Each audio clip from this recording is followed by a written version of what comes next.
Okay guys, welcome back. All right, we've got the inside of the one cabinet sanded, so we're ready to put it together. Now, what I'm going to do is I've got a 1 5/8 number 8 trim head screw, and it's a very small head on it. It's actually about 3/16 the head is. So what I'm going to do, these are made predominantly for carpenters and for doing trim work and whatever, where they want to screw it instead of nail it. I know Woodcraft carries them. I think I've seen them at some of the box stores, but it's just called a trim head screw, and this is a 1 5/8. And the reason it's 1 5/8 is because I probably could get by, with a 1 1/4 or 1 1/2, but I happen to have these. Now, what I'm going to do, I've got an 1/8" bit, and I'm going in the dado. I'm staying about 1 inch in from each edge, and I'm just simply drilling 3 holes. Again, make sure you've got a backer under here so you don't get chip out. That's all I'm doing. Now, make sure you get any little crunchy or whatever out of there, any trash that gets in it. Now, I could probably, for strength, 2 screws in this would be more than adequate. There's no question. The only reason I'm putting 3 is because we had the issues with this pine wanting to cup and whatever. And if I go ahead with the 3, then that's pulling everything nice and tight, and it's not going to let it cup or move anymore. For the shelf, the little bottom shelf, we're simply just putting 2. Okay, what we're going to do is just clean this up. Again, make sure we don't have any debris in here.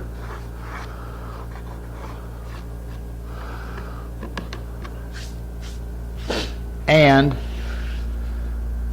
we're just going to put some glue in each one of the joints. Now remember, this is the one that the top, it's got an inner top, and it's going to set down on it. So what I want to do is get a little bit of glue right here. Now the reason we can glue this is that all of our grain is running the same direction. So the cabinet will expand and contract uniformly, meaning the shelf is going to expand and contract at the same rate as the rest of it. So we're not going to have an issue.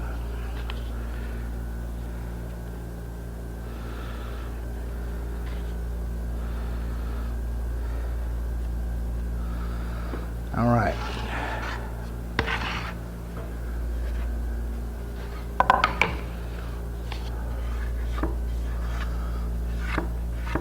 Then we're just going to clamp it together. Make sure everything's up nice and tight. And we're going to get our screws in. Nothing difficult about this at all.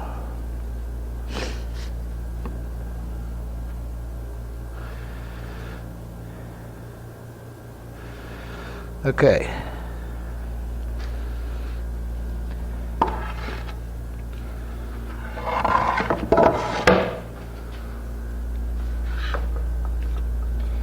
Now the middle shelf is the one that we rounded both edges on. So I got to make sure I get that correct before and I'm going to glue it up basically upside down, meaning I've got the face out because I've got the rabbet in the back, and I just want to make sure that I'm flush to my front.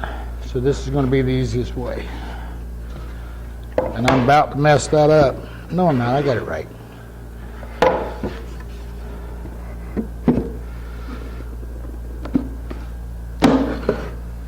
All right.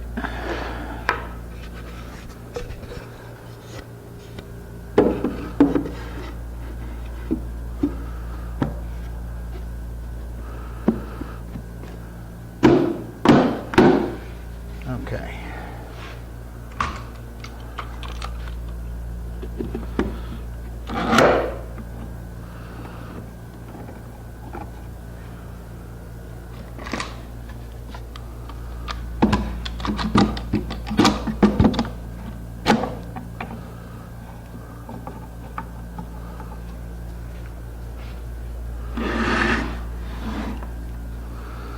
Now the only thing I'm doing is flipping this up here so I can make sure I'm nice and flush to the front. Pull everything up tight, get some screws in it.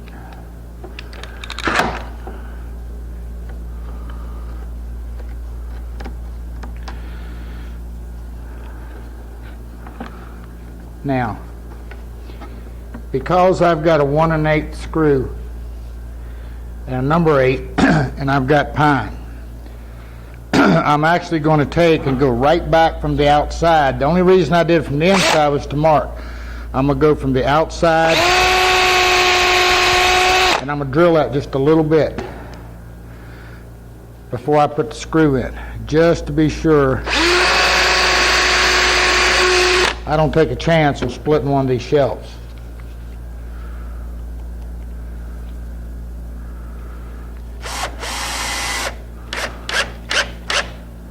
All right, let me get around where you can see it.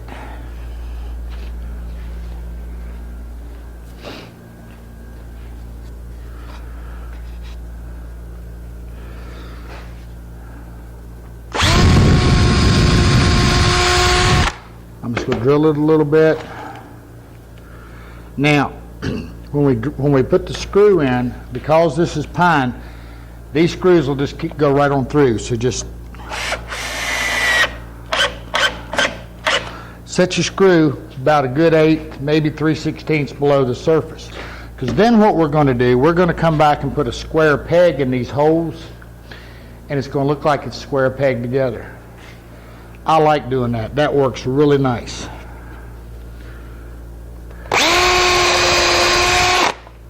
Okay, I'm going to finish getting the screws in, and we come back, we'll look at getting the top installed. Okay, all I'm going to do on the top is the exact, basically same thing. Some glue and a few screws, or you could actually just use a finishing nail if you wanted.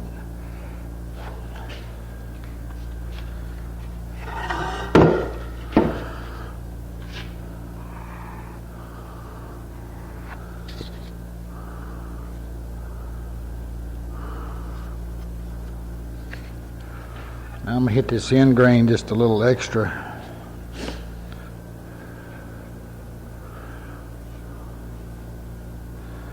Some glue.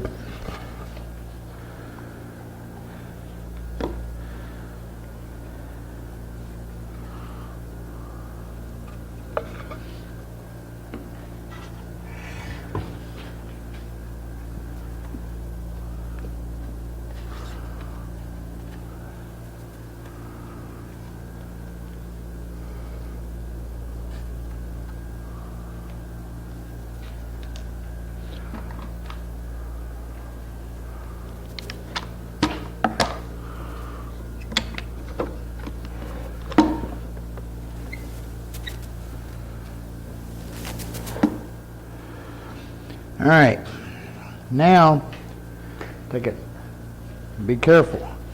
All I'm going to do is drill right down into it.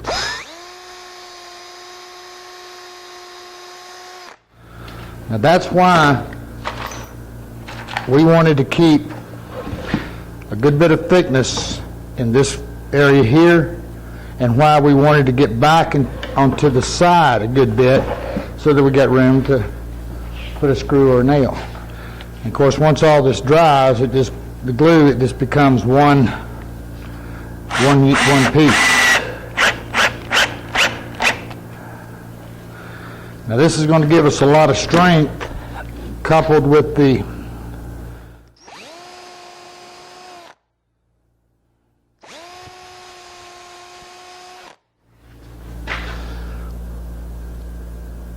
the top that we see in the back. This is going to give us a lot of strength for hanging this.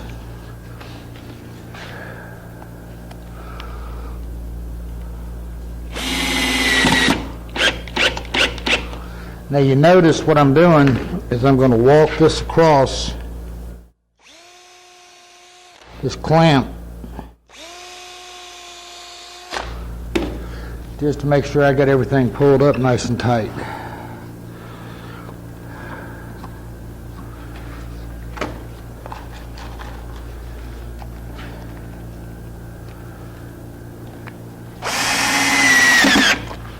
See, I told you guys this was just a fun, quick little project. And, you know, I've done them out of tiger, like I told you, tiger maple and cherry, and they really make a neat little piece.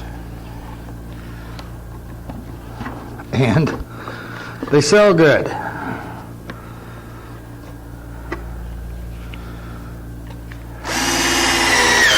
And they're not difficult. All that together makes it a good project. All right.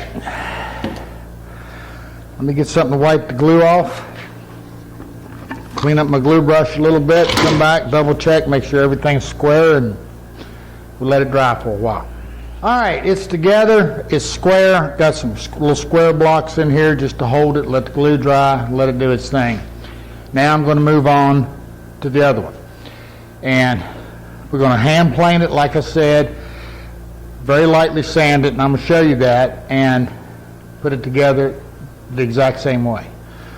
Except we got a dovetail for the top. So I'll get the hand planing and everything done, then we'll dovetail the top. So we'll be right back and do that. All right, just a little hand planing, making sure I've just got a little bit of texture in here. Just as I showed you. That's all I'm after.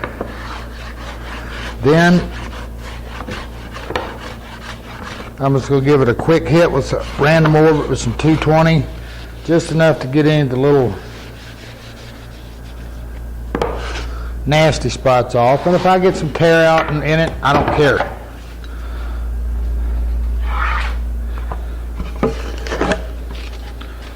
That's all I'm after.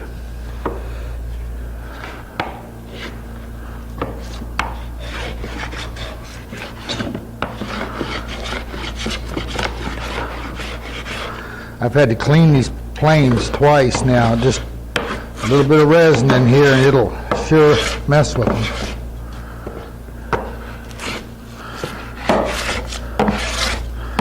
Should have waxed the sole of it on this time. There it goes. Anyway, that's it. So all we're going to do now is the inside, and we'll catch the outside once it's assembled.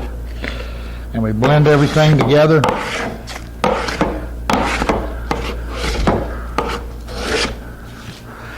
All right, little 220. We're going to come back. We're going to dovetail the top in and get to it. Got the inside sanded up a little bit, but I've still got some tear out and some texture. That's what I want. Now, I've got everything clamped up because I need to dovetail this top. And I need it to be right. So what I've done is I've chopped one side, or cut one side square. I'm simply going to lay it up against here. I've confirmed that my measurement is correct. Meaning, what I did was I came in here, I made sure this was square, I measured across here and then across here to make sure that my sides are parallel and straight and that the case is square so that my measurements will be accurate. Now all I'm going to do is set this up, line it up with the edge. I'm going to mark inside and the outside. All right. This tells me how deep the dovetail has to go. as well as here, then this tells me where I need to cut it. Now, let's don't forget about something. We have to put a face frame on this. So this top has to overhang the front of this case, the thickness our face frame is going to be. Now, probably going to be about 3/4, but I went ahead and made it 13/16, just so when I fit that face frame, if I'm a little thicker, that's okay. And if I'm a little thinner, then I can take a hand plane and go across there and true it up to the face frame. So I left a little bit. Okay, now what we're going to do is I'm going to go over here and I'm going to cut it at this point, and we're going to get to the dovetailing. Now what I've done, this is my jig. So, and it's nice when everything comes in on the preset spacing, but that doesn't always happen. This is the case. And basically, the way my jig is designed is, well, I can do whatever I want. So all I've done is set me up a stop block over here on the right because I want to get a half pin.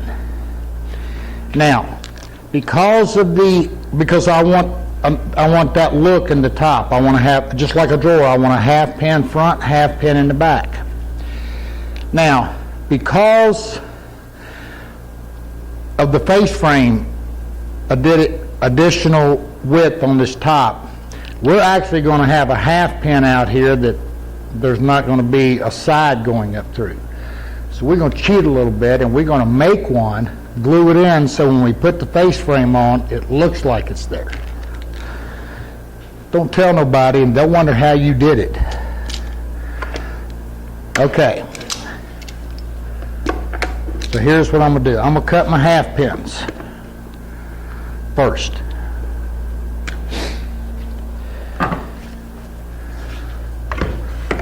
Need to set my depth.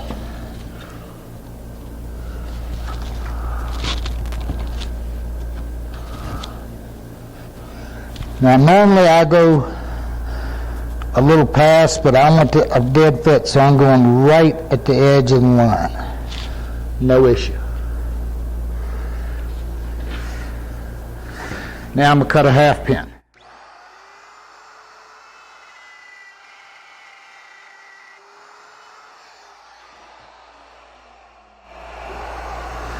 Now, because I want it symmetrical, what I'm going to do is I'm simply going to reverse the board and cut another half pin using the exact same block.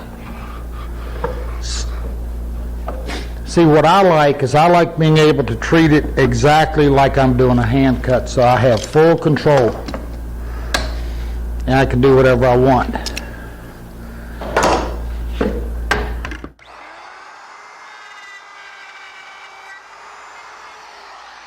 But I also want that really nice little thin neck. Then I've got another stop block set up for symmetrical, meaning I'm just going to use the preset spacing and dovetail it.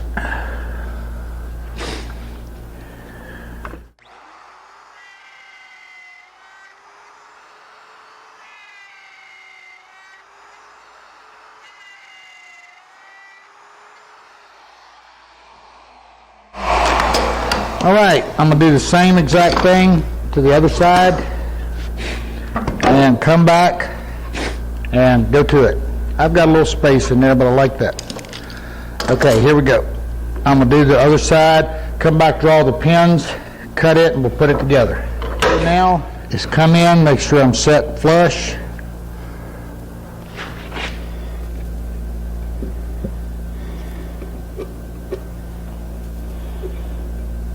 I'm going to draw where my pins need to be.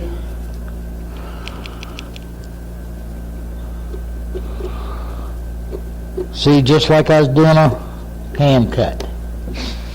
Do the other side, then we're going to go back and cut the pins.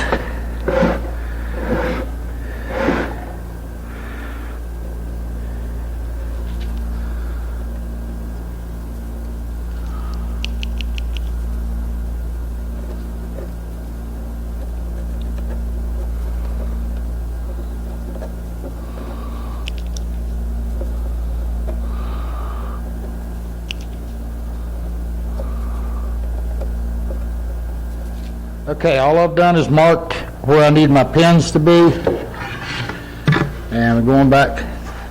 Now the other thing with this one is this jig, you can also use it, invert it, and use it in a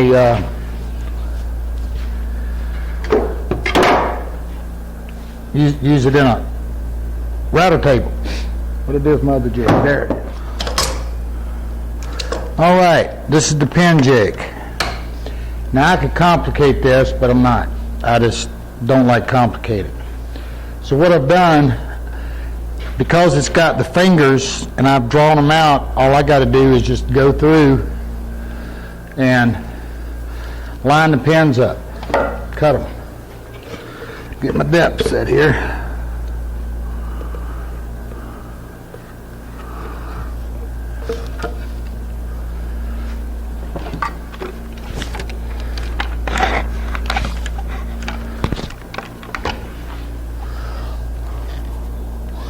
Now this one I'm going to go just a little bit above the top. That gives me somewhere to clean and sand. But I'm going to cut one. In the first cut, all I'm going to do is cut the half pin.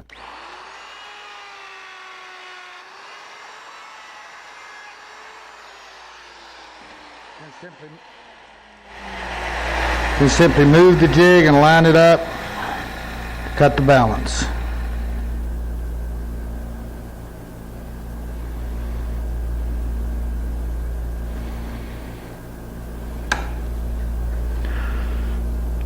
That's her.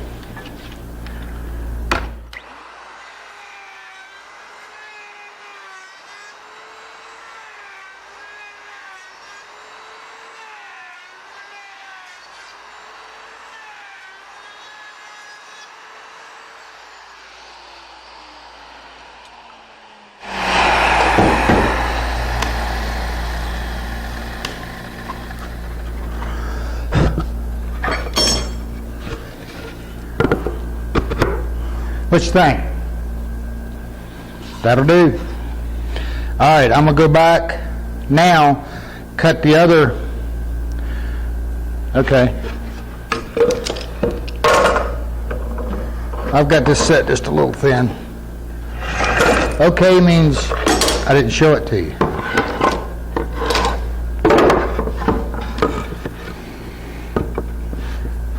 Now I'm going to be using regular glue, so I've got these set just a little loose. That's what we're going to get when we're done. I got a little chip out, but I'm going to take care of that too. All right, I'm going to do the other side. We're done. Except when we come back, we're going to have to make a little false pin to go in here. We'll do that too. Okay, I made a little adjustment on my pin jig. I tightened it up.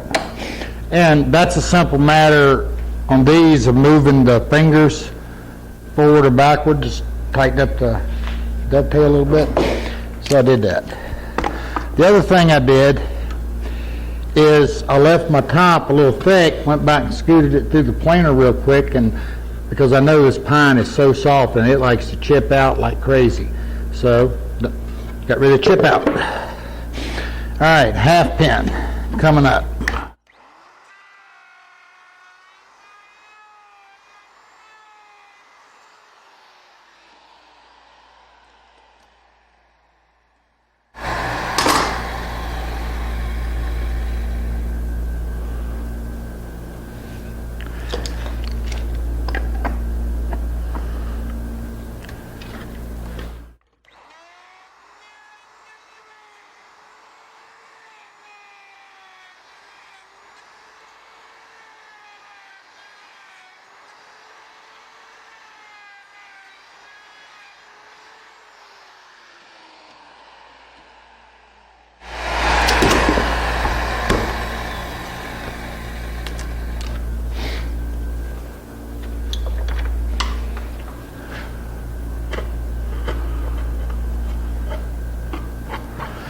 Okay, now this is ready to go on.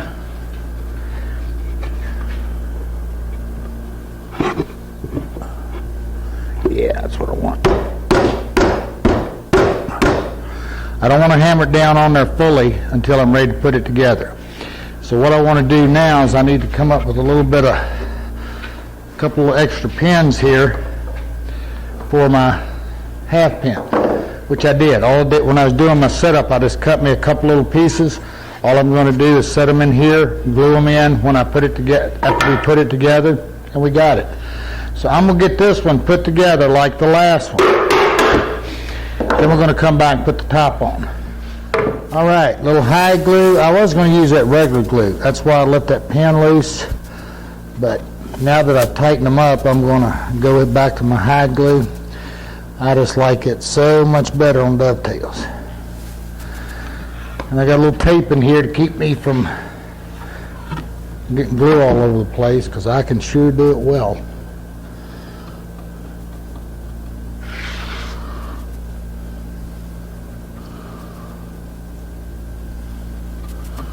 We're going to get this top on,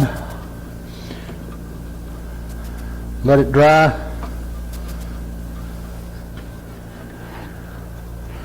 Then we're going to be coming back and be looking at getting our door, face frame, and all that knocked out.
Now I'm going to borrow a little bit of that bottom shelf, just a little pressure, just enough to pull the glue a little bit. Don't want to get crazy.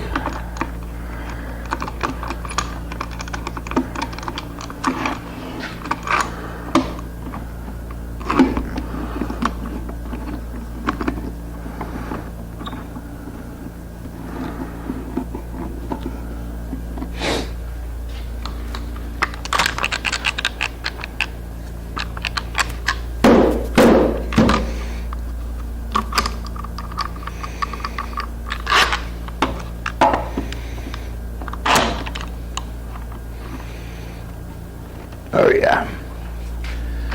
All right, top's on.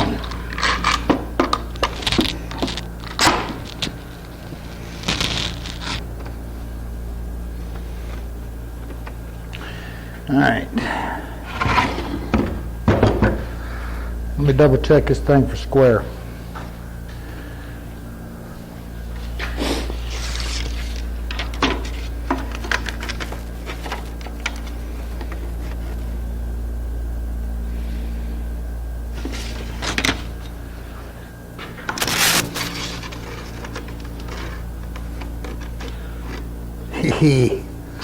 I like it when it does that. On the money. All right, let it dry. So wash the glue brush out, let it dry. We come back now. Oh, that's right. I'm about to forget something. Y'all about let me. Wait a minute.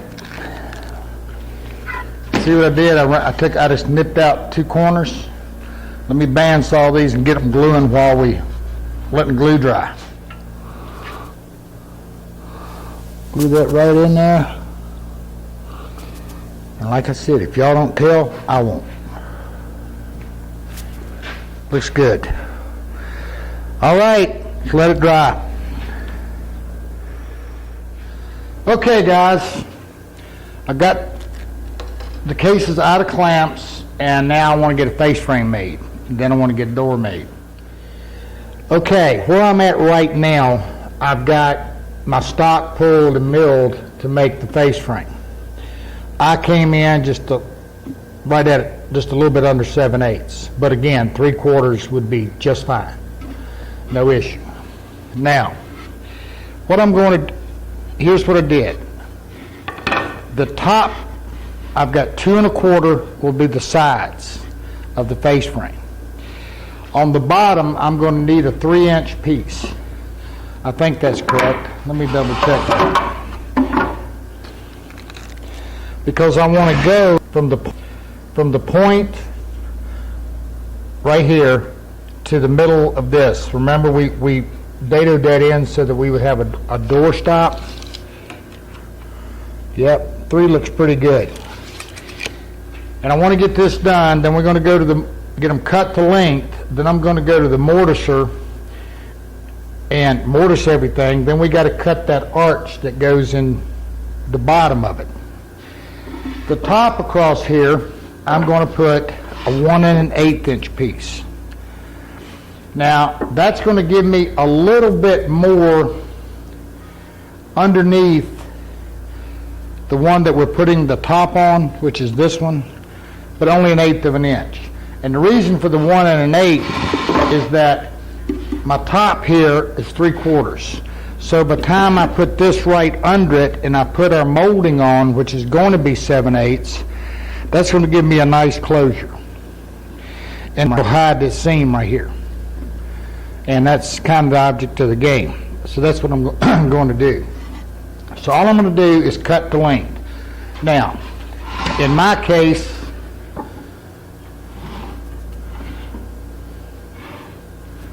and again, you know, you can take this little cupboard, and you know, you could put 2 or 3 shelves in it, make it longer and taller.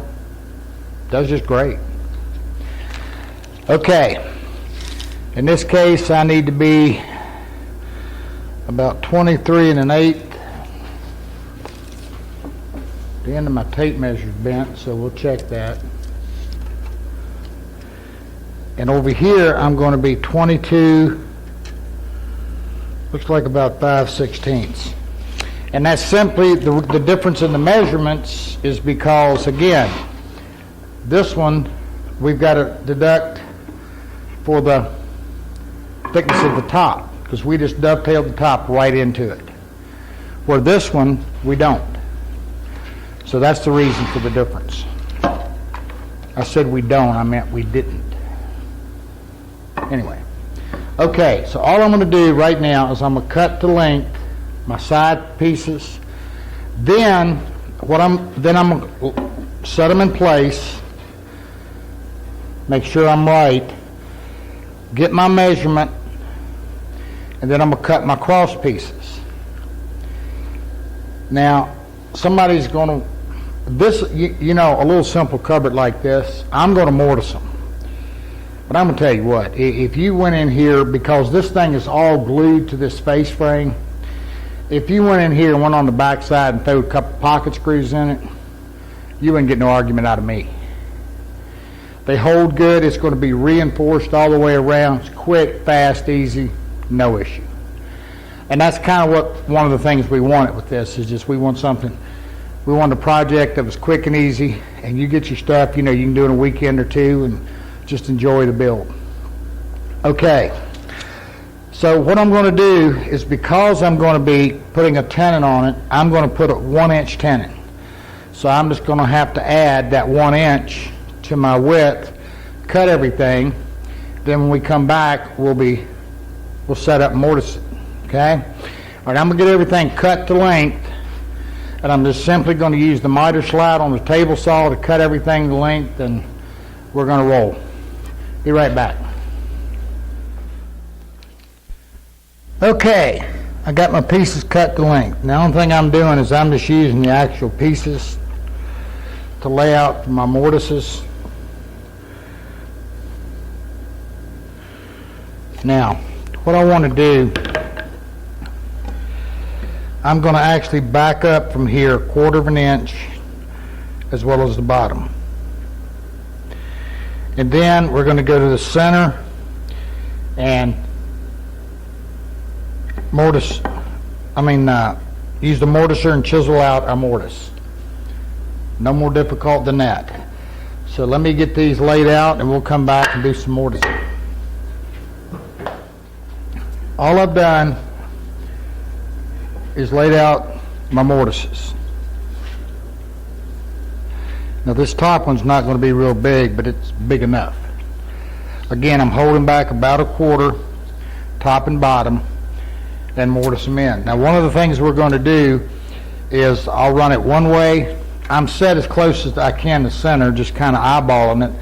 Then I'll turn it around and go through it again just to make sure I'm dead center. And, you know, we can adjust the tenon a little bit in case we're not exactly a 1/4 inch mortise. So we're okay.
Okay, you can actually see in here I'm off center just a little bit. I hope you can see it, but this way it's going to ensure. So I wind up with maybe a 5/16 mortise.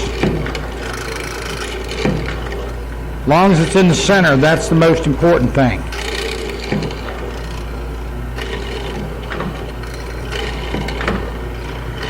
Okay, I'm going to do the rest of them. We'll come back, cut some tenons, glue up the face frame. Okay, with all the mortises cut, the next thing I do, you know, I don't trust my own measurements. It's a little varying degrees of inaccuracies that drive us crazy. So here's what I did. When I was cutting my cross pieces, I took some scrap, cut an extra piece, so that I could then go, what we've got set up on the table saw, it's a dado blade to cut the tenons. But I can test my cut to make sure that my space is correct and I'm coming in nice and flush, coming in right where I want to be. It just makes good sense, you know. This way it ensures that we're absolutely, you know, we're not going to get any surprises out here. That'll work. Now, this is also the same thickness as the rest of the stock. So all I'm going to do is play raising and lowering the blade. I've got the distance set to get the depth.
All right, we're set. Now we just run our tenons. Now, one of the reasons I did the 1/4 inch thing at the top and at the bottom is I know I'm going to be about 1/4 of an inch in height.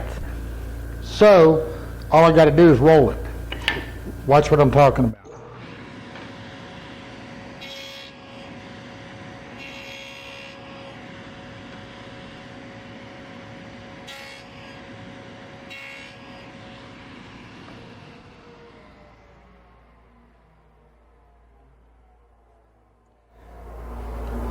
Okay, this soft pine I can see right now we're going to have an issue.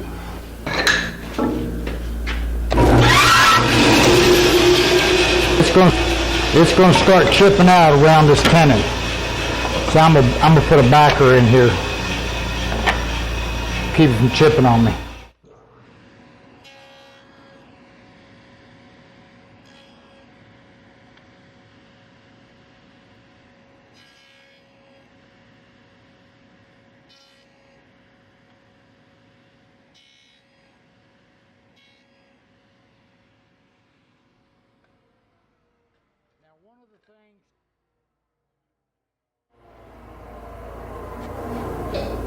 See what I mean?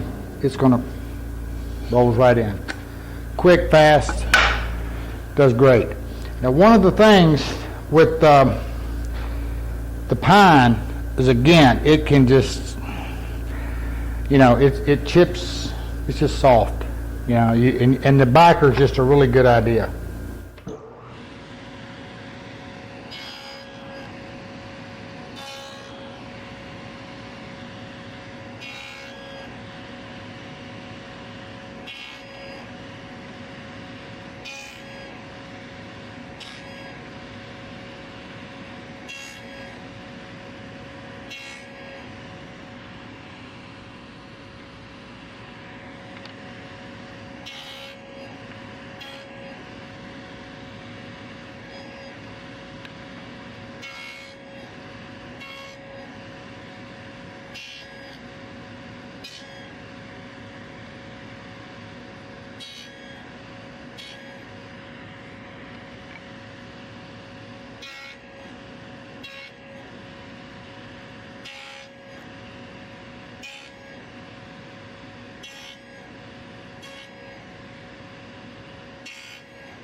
I'm a little snug there. I may have to check my inside here for a little bit of crunchies or just a little bit of debris. But the other thing I mentioned to you, when you're using a miter slide and a dado blade, is make sure that this miter slide is square to that dado.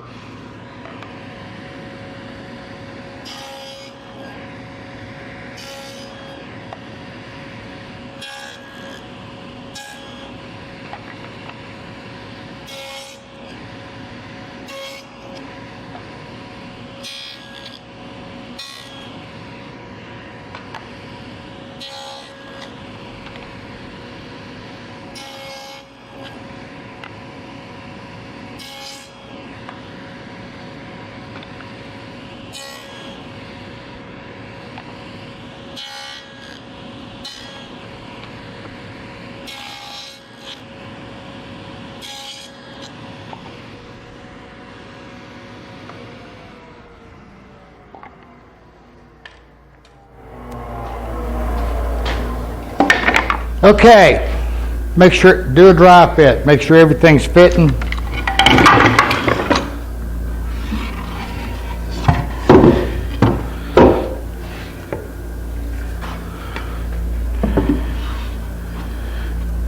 And you're ready. All right, which one is this?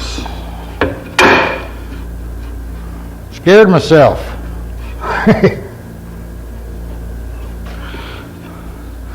All right, that's working. Now all we got to do is add glue, clamps, and let it dry.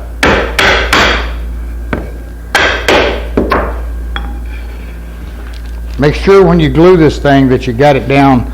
Try to get it on something kind of flat, you know, and keep it nice and level. Don't put pipe clamps on this, and remember, this is pine. You put pipe clamps or whatever on here, you're going to dent it. You really, really are.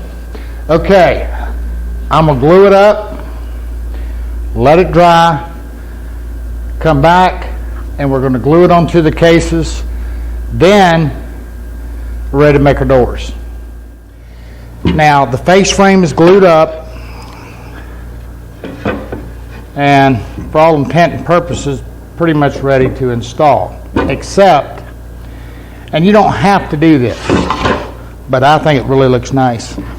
I want to put an arc right here. I want to put an arc in this. Then the second thing I'm going to do is I'm going to put a bead on it. Just really kind of snaps it up a little bit, looks good. Now I got to be careful here. Every time I've ever done these, one of the things I've always done is I've always come in here and I brought the arc to a point that was just inside the thickness of the side. And then I was able to bend it and come around by steaming it. But I know this white pine is just not going to bend very well. So I thought about that. I wanted to do something a little different. It's also hard to make that sharp radius there. And usually when I've done them out of, tiger maple or cherry or something, and both of those bend good. As well as, like an oak or whatever, that bends good. But I want to do something where we don't have to get into all that steaming and all that, but we can get a pretty nice little bead. Now here's the issue where we got to be careful. In making the arc, what I want to do is I want to do this so that the bead will come to a point right here.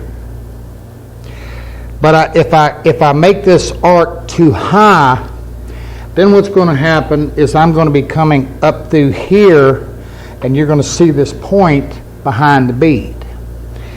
Now we're going to see a little bit anyway, but we can actually, when I sand this, I can round this and blend it out, so I don't want to see an abutment right behind that. So I'm going to make the arc and give her a shot, and the bead. So here we go. Okay. The first thing I did is I just took some scrap plywood. Now some of you guys, let me see who had this one. I think this was Don the Beach Bum. I think this was an old piece of cherry he was back there spraying.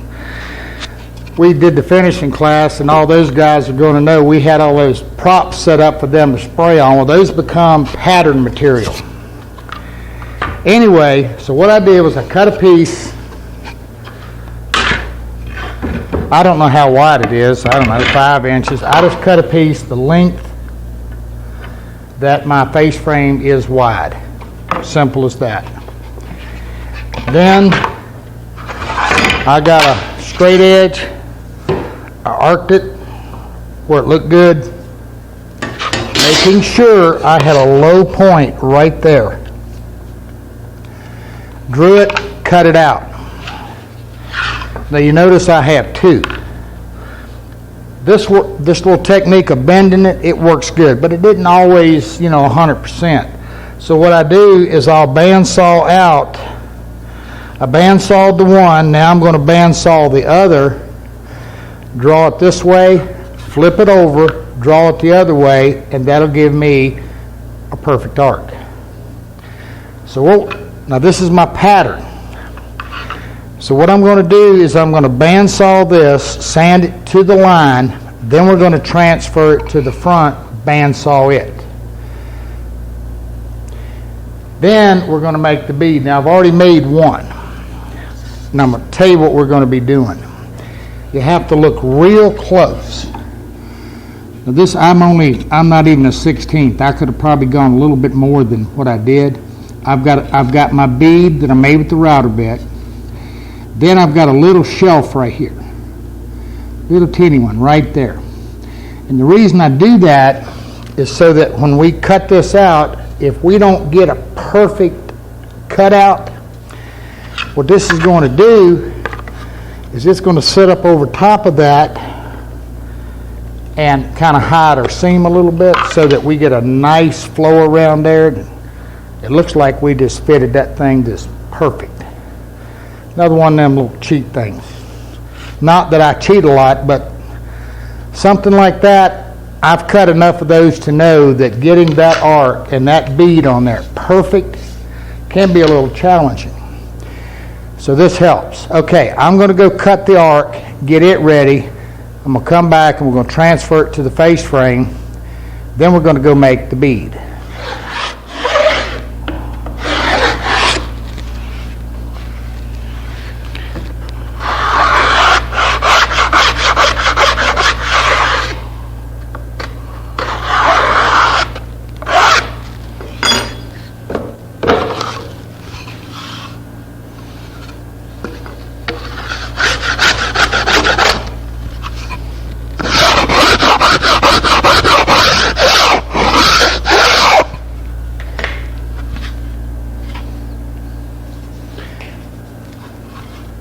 All right, got that done. Actually, I just took a rasp and just kind of rasped it to the line.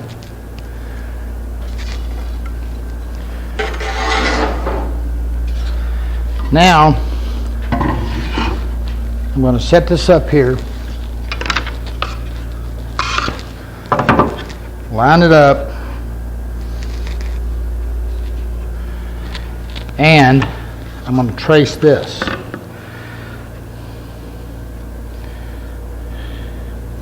Now I got to be careful. Now I said we were going to come back and make the bead. Now I want to back up here a minute and clarify that. You want to make your bead material before you do your arc. The reason for that is if you cut this right on the point edge of this face frame, when you put the bead on, it's going to hang below this point, and we want a nice transition there. So what I'm going to do is I've got my bead material made, which we're going to do just in a second. I want to come in right at that point. So using the bead as my guide, I want to set it back enough that I'm right. In other words, I'm going to set this bead right at the edge, then bring the pattern up to it.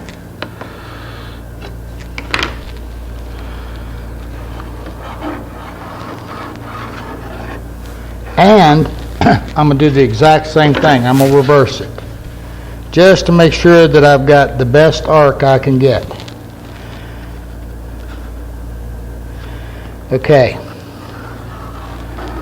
Now I'm ready to cut it out. Now what I want to do now is I want to go to making the bead so that you know how to do that. Then we'll come back, bandsaw this, and I realize we're kind of jumping around, so just kind of hang with me here. I want you to make sure you got the kind of the procedure of what we're doing, and so you understand the bead fully. Then we'll go to the assembly of this thing. Okay, this is the bit I'm running. Let me hold it up against this so you can see it. It's just simply called a beading bit. And what I'm going to do is I take this and I'll set it in the router table to where the bottom edge is right here, and this cuts my bead. I've got about a 1/4 inch in here. This is a 3/16, and this will be okay, but I like the 3/16. It looks nice, so that's what I'm using.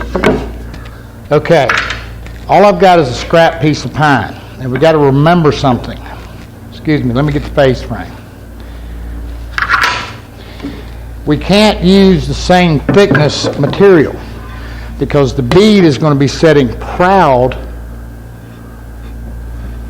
of the face frame. So what we need to do, and if you've gone to the box store and got pine to do this, you're not going to have anything thick enough to do it either. So all we have to, I'm using as straight a grain as I can. So what we have to do is we're going to have to start out by doing it on the flat edge or on the edge rather than standing it vertical. Okay? And then we'll go to the table saw and cut it out. Now I'm going to give you a hint. As with any molding, make more than one because they can break. Here we go.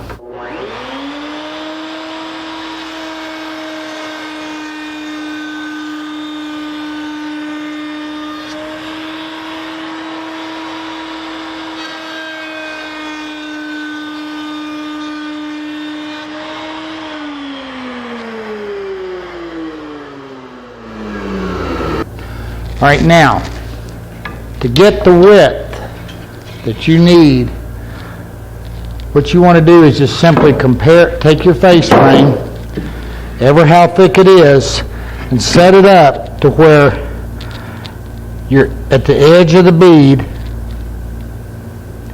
then mark the back. That'll give you your width, or you can measure it.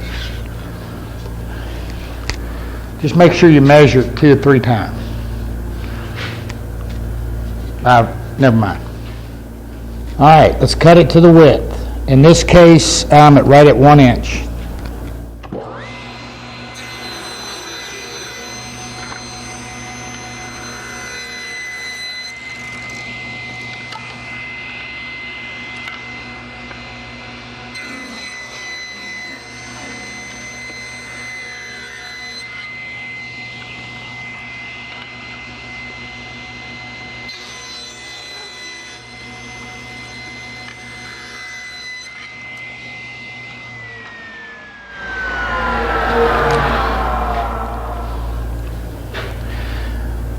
All right, now to make this little notch in here, if your wood is good and straight, you can actually scoot down through here and do it.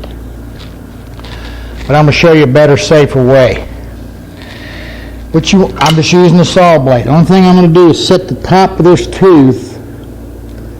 Make sure your saw is unplugged when you do this. Right at the bottom of where I want the bead. Okay. Now, I'm going to take a little double-faced tape. See this fancy jig I got? I set this up here, drew around it, it's just PCMDF, and cut it out. And we tape and a double-faced tape and attach it to the fence. And the reason for that is to make this, we can scoot this in, and then we can take and run this against it using a push stick and do it safely. A lot safer than doing it the other way. So I'm going to get this double-faced tape on here and we'll get to it. Okay, what I've done, got my fence attached and like I showed you, it's just a simple run. Now, you want to be about a 1/16, maybe just a little bit less.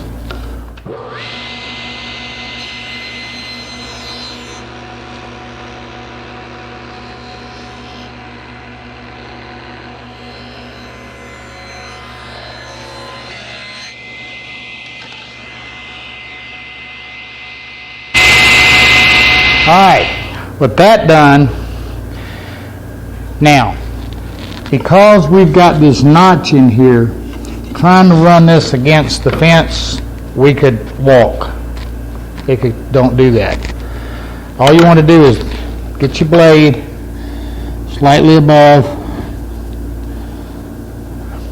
run it. Line it up. Again, unplug the saw, line it up. So that you can cut the bead free. That'll do.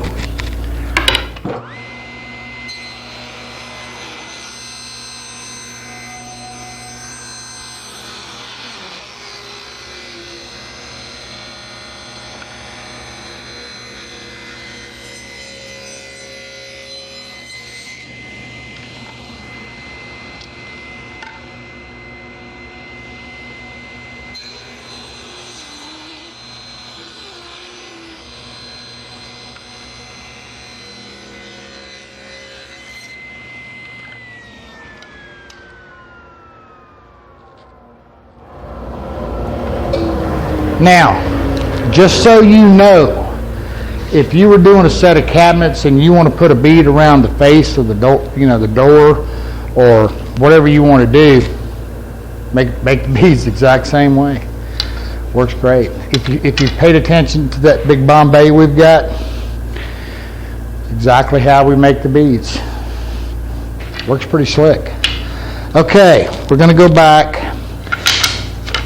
and what I'm going to do now is I'm going to bandsaw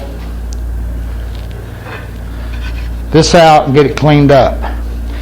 Now the other thing I need to do,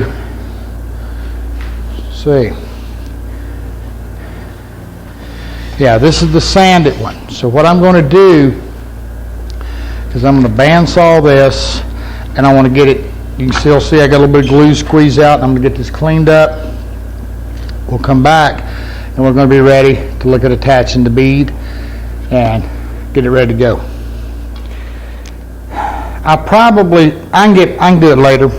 I want to peg these mortises, but I can do that when we make the little pegs for the sides. So I'm okay. Now this is the one, I've already done both. This is the one that's hand planed, and I simply took a little hand plane and cleaned up the face frame, leave a little flavor. This is the one that's sanded. Now all I'm going to do, what to do with it? Okay, here it is. Your off-ball, the scrap that you cut off, keep that. And if you throw it away, make sure, you can just take and trace this out and make you another one. Because you definitely, what this is going to do is make a call for gluing this on. Works pretty neat. Now again, remember, this is soft pine. So inside of here, you want to put a call. You want something in there that's a little long. Let me nip it off. Make sure you put something in here because, again, this is that soft pine, and you don't want to damage it when you clamp it. Now all I'm going to do is get some glue around this. Now you notice these are a lot longer. We can cut all that off once we get it in there. Actually, by being longer, it helps it flex that edge a whole lot better. You want plenty of glue, but you don't want a bunch of glue squeezing out. So be particular. Don't drip it all over the place either. I try, guys. I'm just all right. Before anybody asked, I wondered why anybody would pay this much for a hand-tied hairbrush. My buddy Sal, Monster Wood Shop, so I had to get one. And you notice it's got a little tape around it just to pull it tighter. But it does. Nice job. Yeah, I use acid brushes too. I like that a lot. Now, all I'm going to do is put it in here, pull it up, clamp it. You got your bead. Now, common sense is make sure that the bead is down to flush to the face frame and that you've got a nice, it's all sitting up nice.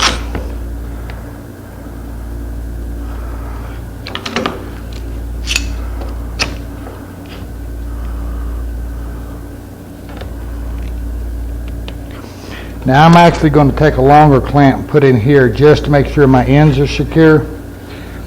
But you can see the fit we got. Nice and clean and crisp. Okay? You can see in the back we're getting a nice fit. It's going to do just fine.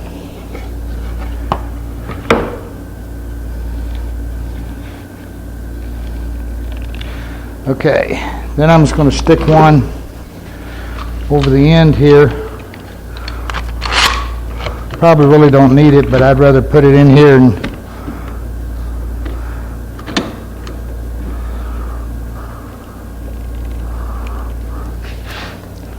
looks good. Okay, I'm gonna do the other one. Clean up, wash that glue brush out, believe me. But I'm not, it's nice, that's all I'm gonna say. All right, we're ready to start working on these doors. Now, on the one that's sanded, I'm gonna do a cope and stick door with a raised panel. Do something similar on the one that's hand planed, but we're going to make that door on the table saw.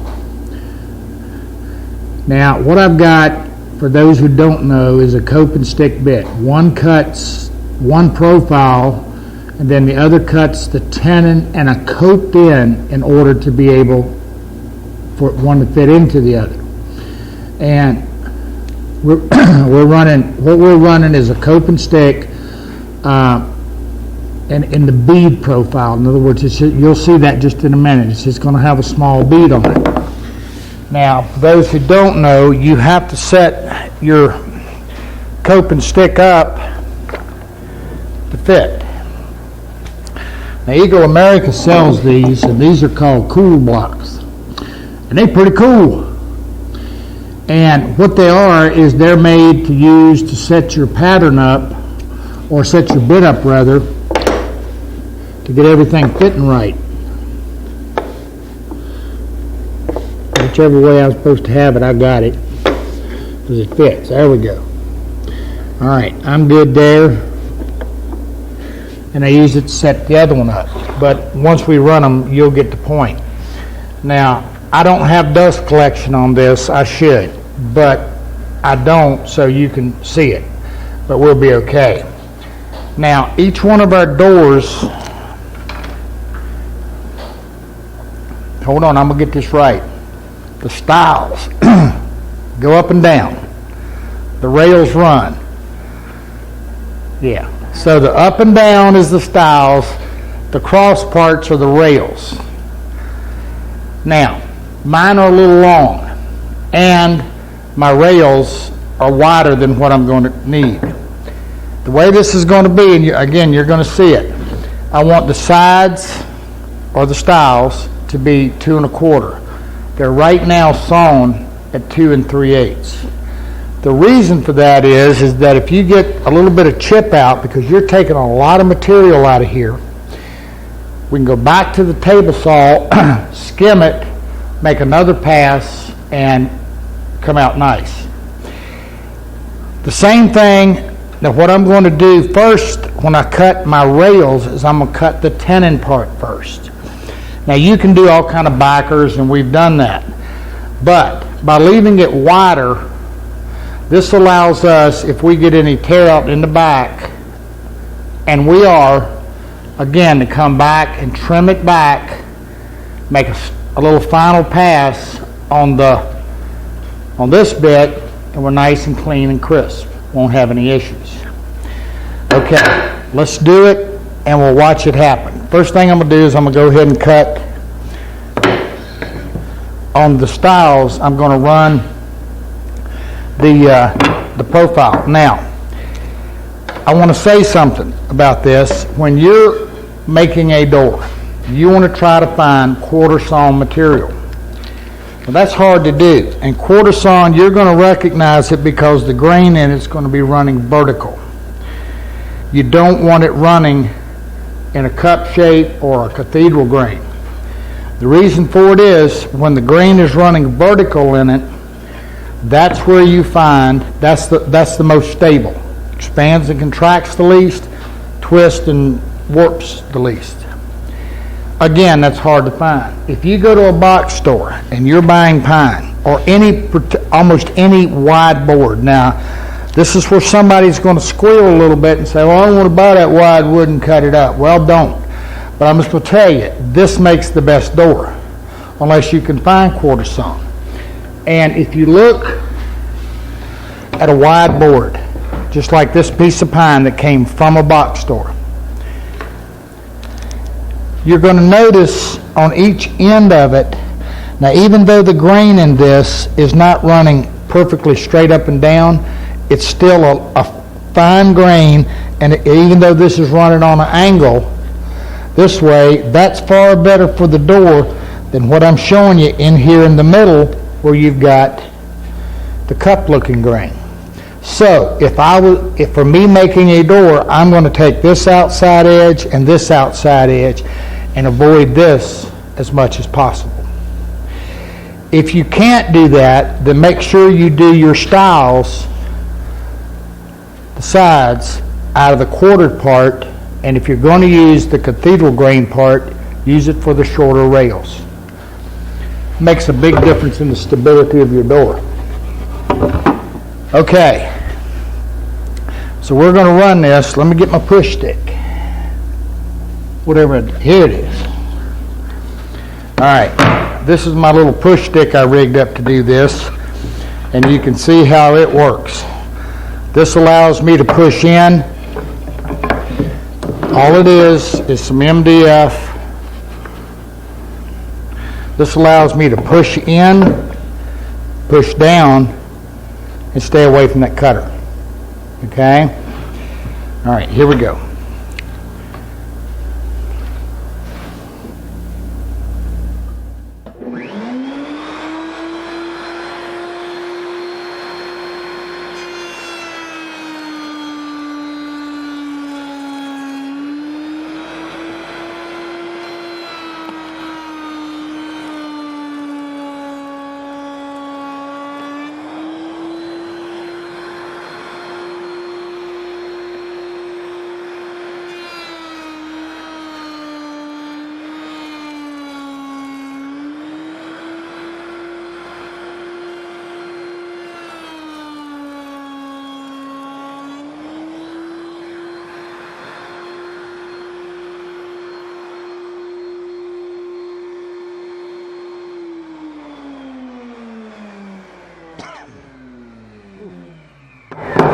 Now you obviously see why we want to set up some dust control.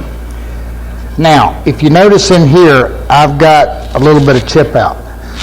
If you're running a wood like a cherry, tiger maple, any oak, this can be much worse. So again, if going back to the table saw, trimming this, it's going to give me a nice clean edge. So I'm going to go do that.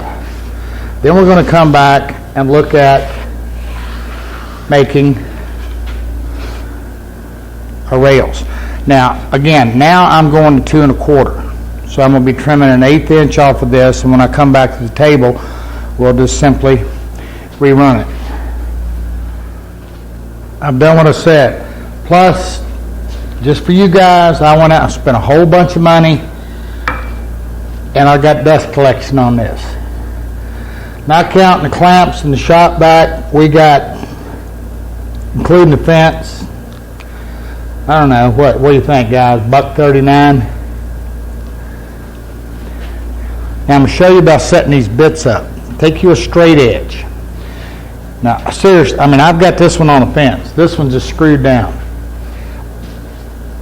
All you got to do is make sure that the bearing right here on your setup, take a straight edge and make sure this edge is right to the bearing.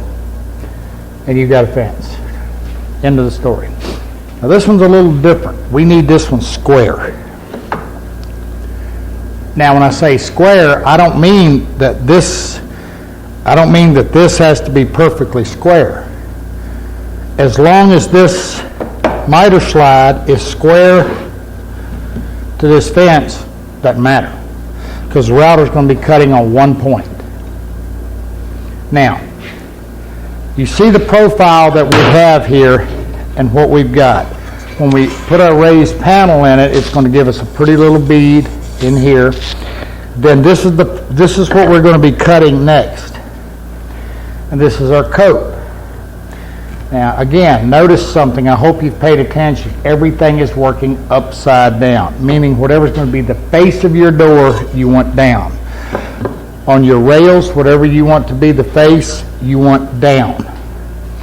Then it's simply, see, it creates the tenon and the cope, and they go together. It's important when you mill your stock to try to get it as close to the exact same thickness as possible. And, you know, now the other thing I want to talk about very quickly, when you're doing your measurements, don't forget to add for the tenon. And in your typical cope and stick, there's some that are 7/16. Typically, the depth of cut in here is 3/8 of an inch. So you need a 3/8 tenon. So when you go about measuring for what your rails, the length of your rail, make sure you add for 3/8 tenon on each side. And 3/8 is 3/4. I knew that. I was just being a little bit facetious. Plus I got a potato chip stuck. Anyway, all right. But I wanted to show you that, again, leaving this thing wide, you see right here, it got a little chip out. Not going to be an issue. We're going to be able to trim that right off. Now make sure you run a setup piece so to adjust your height to make sure that everything's fitting well. I typically like about 1/8 of an inch reveal right here, right where it steps down, rolls. Okay, so let's run this one.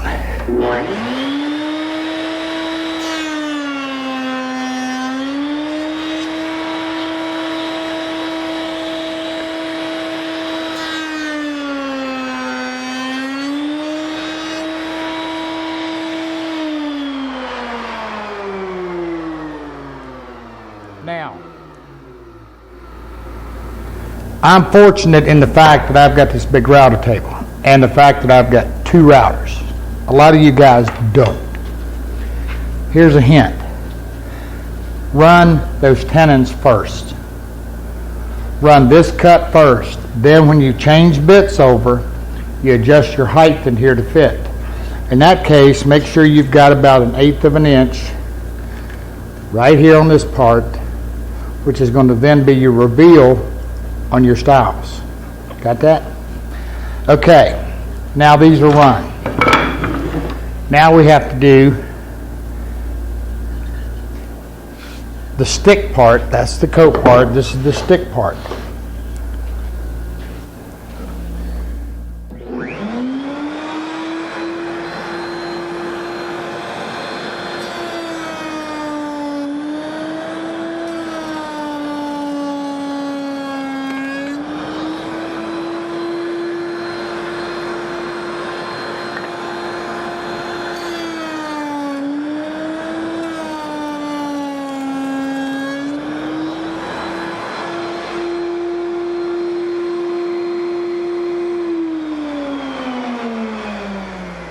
Now, I hope you just saw that because it was intentional for you to see it. When I cut out this fence for my router bit to set in, I've got it too wide front and back. So you got to pay attention to that because what will happen is it'll give you a ugly spot. So when you, and particularly running something short, if you can see over here, I've got, when I sawed this out, or just taking a big Forstner bit and drilling that out so that you have as much bearing surface here as possible, really works nice. The issue is that even though this is bearing driven, is the start and finish. The other thing you're going to do is when you run this, come through, because we have this issue, you want to keep your focus right here on the back. Run through. When I say focus, I'm talking about pressure, pushing in here. As you come past, then your pressure wants to transfer to the front, much like using a joiner. No, I wasn't using a push stick because I've got enough width. Now, the top rail in the door is going to be 2 1/4, just like the stiles. The bottom, because we're building a pretty traditional piece, is going to be 2 1/2. It's just typically the way it's done, and it makes a nice look. So what I'm going to do is go over here. I'm going to trim one. I'm going to trim one down to 2 1/4. Trim this face off so I can rerun it and get it nice, and then the other one will be at 2 1/2. here's my door. Now, right now, obviously the rails are too long. I've taken the face frame out of clamps and just kind of nipped them corners off. But as you can see, we're coming in, making our door. Well, I'm not stuck together real good. But anyway, this will make our door once we have a raised panel. Now, the one that's hand planed, we're going to make more of a country door. And we're just simply going to do it, no beads on the sides, just pretty straight up. And we're going to do it on table saw. Now, here's what I've done. I took a piece of scrap and I made some test cuts and measured my blade to make sure that the height on this blade is 1/2 of an inch. We're going to do the same 3/8 tenon. Now the reason I'm set at 1/2 is the same reason we did on the cope and stick, and that is so that if we get a little chip out on that edge, we come back, trim it off, and we've got a nice clean crisp edge. Now then I took some scrap and I set this up, and you can see I had to make some test cuts until I got I'm right at 1/4 to 5/16 is the groove I want. And to make the groove, it's just simply a double pass.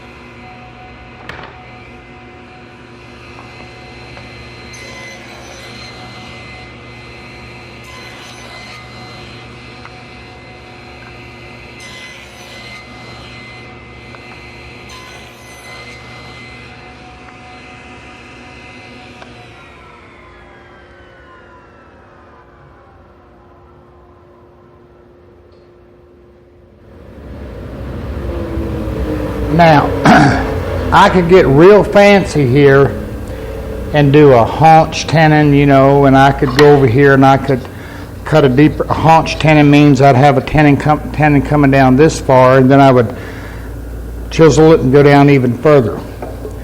This isn't a big door. And with the modern day adhesives, I don't think we have an issue. So it's just going to be a 3/8 tenon, exactly what we did on the other. However, to do that, we're going to have to do a little bit of setup. And that simply means that what I'm going to do to set my depth, I'm going to take the piece I did,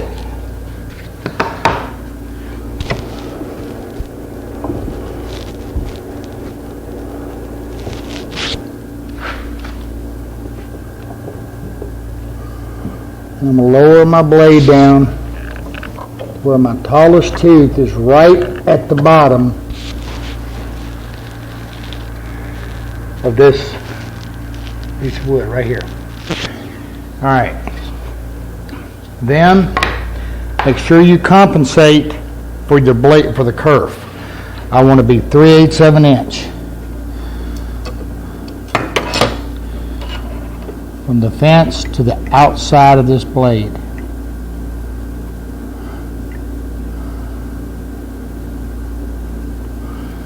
All right. Now, I'm going to confirm that by taking a scrap.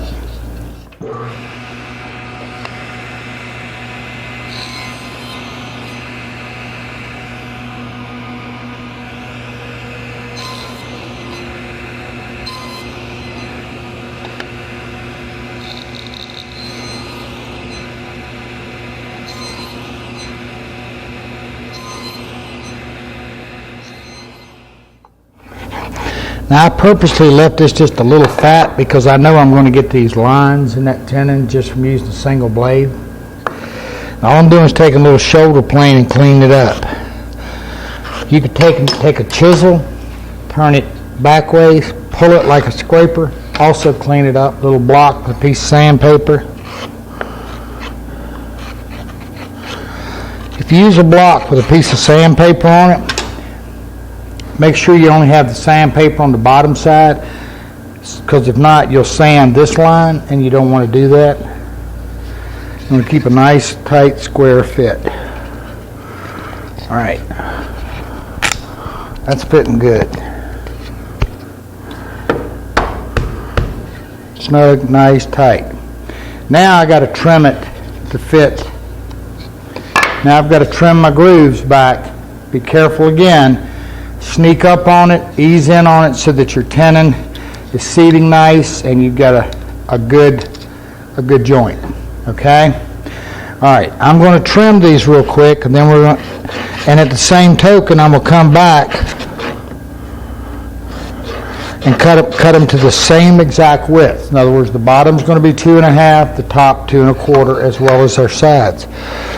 Now our sides, I say, are going to be 2 1/4. Assuming you got this tenon exactly 3/8, it'll be 2 1/4. If you need to fudge a little bit, go ahead.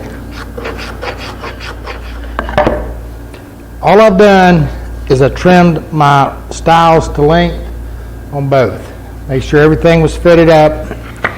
Then I got a measurement. I got the length of my opening. Remember the 3/8 tenon. So I had to take the length. To it, I added 3/4 of an inch. Then, same thing on the width, except for one issue. Wood expands and contracts. Doesn't grow, but it expands and contracts. So each panel that we've got made up to be our raised panel, now this is just pine, same thing, it's plain to 5/8 of an inch thick. That's just what I like. Now, that said, each side, so this is actually cut 1/8 of an inch narrower than the opening. That's so that when we put this together, this panel can expand and contract. And we'll look at that when we assemble it. Now, our old country door over here, we're going to do it a little different. This one, we're going to do, again, we're going to go back to the router table. And what I'm going to be using is just a traditional profile bit. It's just going to cut an angle. And it's bearing. This is a 3-wing cutter. And we want to take slight or small passes until we get to the thickness on the tenon where it wants to fit nicely into our rails and stiles. So we simply start running.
All right, one raised panel.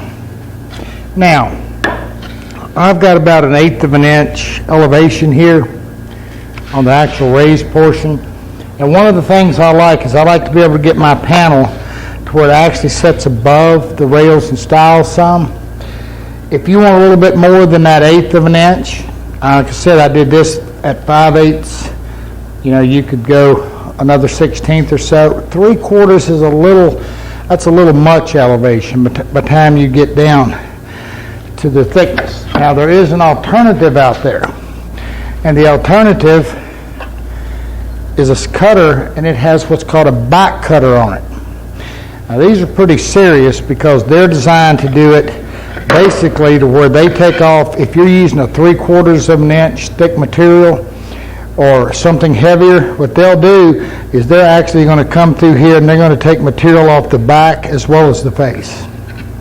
If you're using a bit like this, you can't do it in small increments or light passes rather by raising the bit. In that case, you're going to want an adjustable fence so that you can ease into the bit. And you're going to have to do some test cuts to make sure you've got your elevation of the bit correct. But they do a nice job. All right, let's go over here and take a look at our door.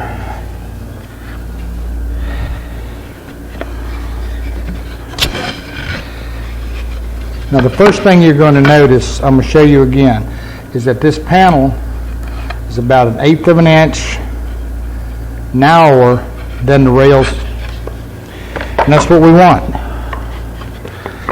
Now before this door is ready to assemble, we want to do some prep work, getting ready for finishing. And what we want to do is all of these beads right here, we want to sand. We want to sand the elevation on our raised panel and all of the back. Simple reason is once we get this door together, they're impossible to get to. And when we assemble the door, we're going to want to do something about color, and that means that we're going to want, if we're going to be dyeing or staining this, we definitely want to get some color around this edge. Now the reason for that is because the panel is encapsulated. If this panel out here, if it shrinks and we don't have some color, it's going to be pretty noticeable and not very attractive. So we want to make sure we get that taken care of right away. And once we get the raised panel together, then like I said, we've got some sanding to do before we're actually ready to assemble it. Get everything in here. Now I've got a little drop right here, and the reason I've got a drop is because I cut these full length, and I'll come back and trim them a little bit. I do that all the time. That sneak up thing on it, you just can't emphasize it enough. And then that way I'll be sure to get a nice line around the door. Or you can leave your rails and your stiles a little bit wider than normal and actually fit it just fit it right to the opening, then come back and trim them down to fit. In this case, we're just pretty much going to glue it up pretty close to ready to go. All right, one raised panel door. Now, let's go to the table saw. All right, we're going to do something entirely different. And the reason I'm even doing this is I know a lot of you guys don't have, raised panel bits. You don't have cope and stick bits, and you don't have routers or router tables, but you got a table saw. You can rig you up a decent fence. When we were doing in the one we've got out there now, doing the dresser, and also when we did the upper case on the Cherry Highboy, this is the exact same jig. Fits over the fence. Only thing we're going to do is use it to guide it. I've got my blade set at 10 degrees. Okay? Now, if you've got a right tilt saw, then you're going to have to make your jig to work going on the other side of the fence and move your fence to, to the other side of the table saw, but it does the exact same thing. I'm set at 10 degrees. I ran some samples of the same thickness wood. And what I'm after is, because all I've got in this is a slot, this is going to form a wedge. And what I want this wedge to do is set in here just like you see it.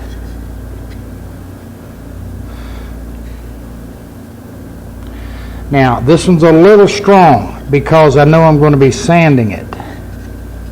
Or actually, I'm going to be hand planing this one a little bit. And just as we did on the other door, we're an 1/8 inch narrower. I've got expansion and contraction. Now, the other thing is, I had this wood glued up. This is two pieces glued up.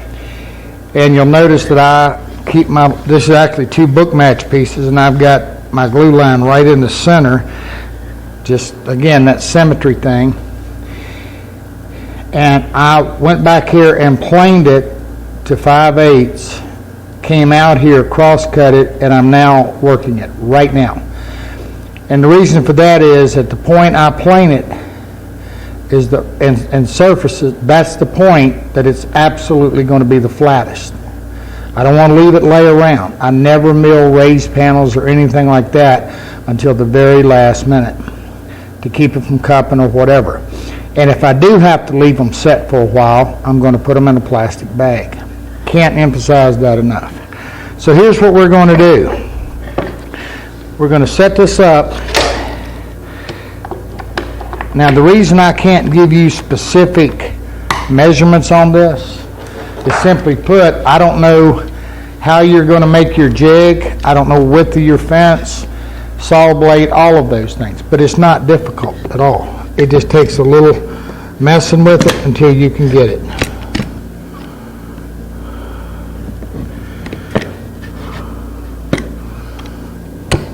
Now, I'm going to tell you something else too.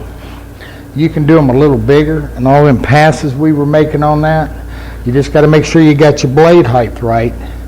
You can take this and go through and knock out some raised panels, what we'll call rough them out, before you go to your raised panel cutter, pretty quick.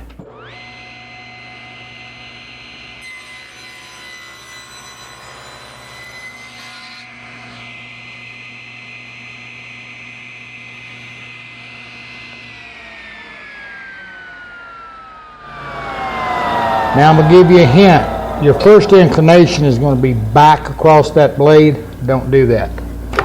The edge of it can catch, and even if you backtrack across it with the blade off, sometimes the edges of the saw can scratch your raised panel. Now you notice I always do the end grain first. Again, if I'm going to get chip out, it's going to be out here.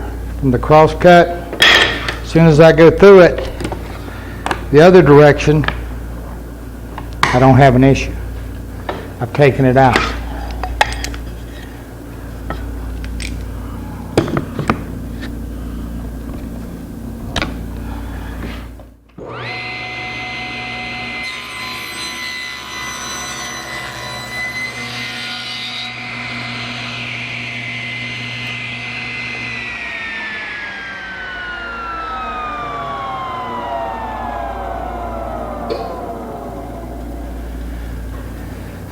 I'm going to repeat it. It's 10 degrees.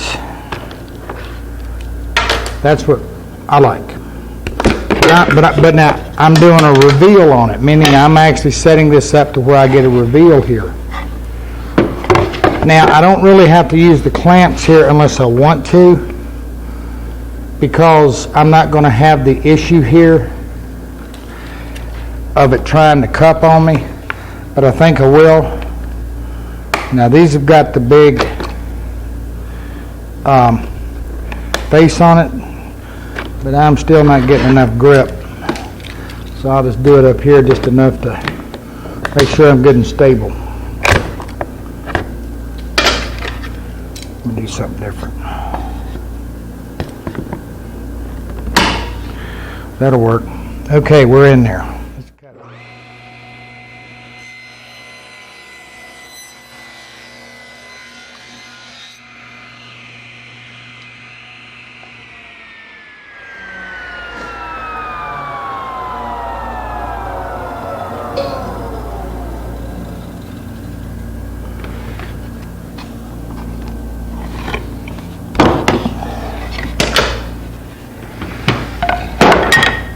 You know, I don't know how many years I cut raised panels like this or with a hand plane.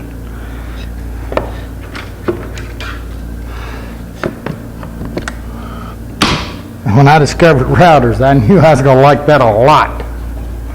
But, you know, don't get any simpler, don't get any faster, and it don't get any better.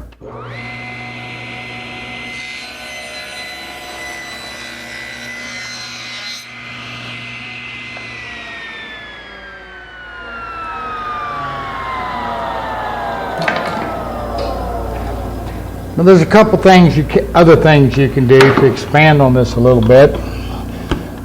If you don't like the little wedge thing, which I've used forever and I've never had an issue with, you know, you can set it up and you can take a little dado blade or a hand plane and kind of flatten the little edge right here, kind of just like the raised panel from the router bit is. But sure makes a nice door. Now I'm going to tell you what else too, that once this door is together, we're going to have an option. And the option is going to be, do we want a flat panel or do we want a raised panel? Now all I'm going to do is take a fine plane and go across this end grain a little bit, just for the flavor. Same thing down the sides. I'm then going to burnish this end grain a little bit with some 600. And I'm going to do the same thing on the sanded one. I'm going to sand all of this to 180.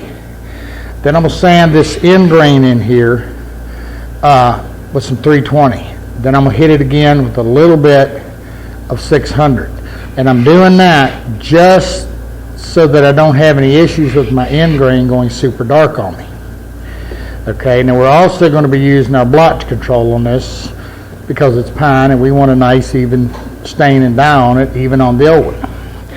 And so that's what we're going to be doing. Okay, now since we've got to sand these yet, what I'm going to do is I want to get the cases back up here, and before we go to sand, because we got to sand and then we'll come back and glue the doors, what I'm going to do now is go ahead and get the face frames glued on the cabinet. Okay, I'm going to get the glue on, get my face frames clamped.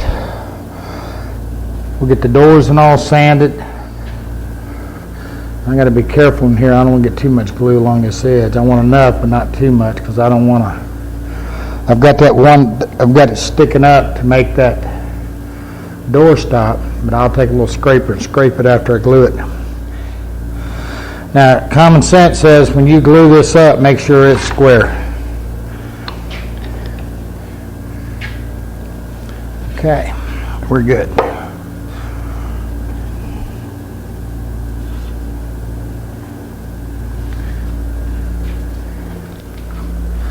Now, you know, one of the things as simple as turning something like this up on a nice flat bench gives you one position that you don't have to worry about anymore.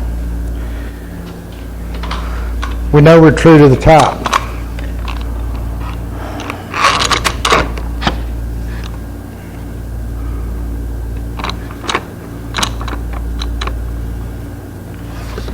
So I'm going to get one side glued, then I'm going to lay it on its back and double check if I've got any rack in this cabinet, which I hope I don't, but if I do, then I'm going to have to shift the cabinet just a little bit to make sure everything stays square.